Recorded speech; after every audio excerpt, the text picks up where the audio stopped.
سلام دوستان، امیدوارم حالتون عالی باشه. آقا میدونم خیلی وقت بود، یه 3 هفته 2 هفته بود فعالیت نکردم. گفتم بیا آقا 3 تا دریبل با مانع ها رو بهتون یاد بدم. واقعا خفنه. بذار من توپو بیارم که استارت کار رو بزنیم. آقا باید شما یه نمونه تمرینی داشته باشید.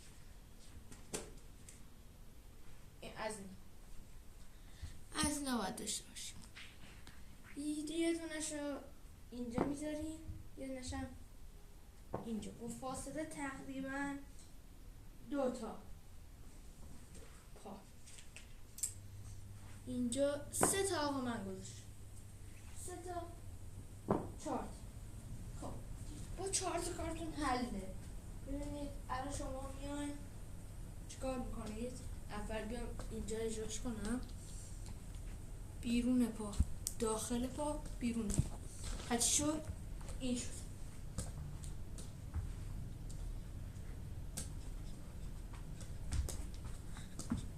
این شد. آقا چی شد؟ بیرون، بغل، بیرون، بغل. آقا این فرض کن بیرون بغل رو با راست میری اینجا، بیرون، بغل، بیرون، بغل. اینو انجام میدی، خیلی تو بازی به کارتون میاد. بیرون بغل، بیرون بغل، بیرون بغل، بیرون بغل. خب این از دریبل اول ما. میریم سراغ دریبل دوم.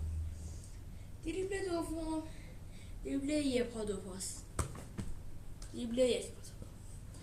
من اینجا میذارم، میام اینجا میذارم، اینجا اینجوری یه پا دو پا. اینو 2 تا ما نمیتونیم انجام بدیم. یه پا دو پا، یه پا دو پا، سریع شانه، یه پا دو پا، یه پا دو پا، یه پا دو پا، یه پا دو پا. اینو خیلی انجام بدین به کارتون میاد. مثلا این میتونین یه مانع بذارین، ادور بیان اینجوری بیان یه پا دو پا. این از این. و میرسیم سراغ دریبل آخر. آقا دریبل آخر چجوریه؟ خیلی ساده است. این مانع رو میذاریم اینجا، ترکیبی از یک پا دو پا. ببینید میاید یه پا دو پا، یه کف با پشت پا. خیلی خفن میشه، بتونید خوب اجراش کنید. ببینید یه پا دو پا، کف، بغل پا، میری. خیلی قشنگه. این از دریبلایی که کسی بهتون نمیگه. ببینید میاید یه پا دو پا، یه کف، یه بغل پا، پشت پا. این از این. حالا اینو یه درجه افزایش بدیم.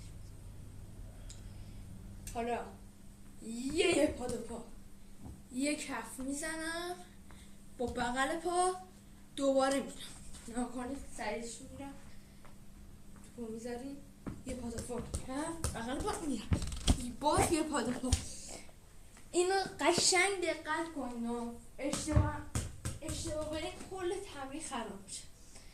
یه پا دو پا، کف زدی، یه پا دو پا دیگه.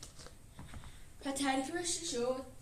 یه دونه یه پا دو پای بلند، یه کف، یه دونه یه پا دو پا دیگه. پس چی شد؟ یه پا دو پای بلند، یه کف، یه پا دو پا ساده. سریعش نه ببخشش، یه پا دو پا، کف، یه پا دو پا. این هم هست.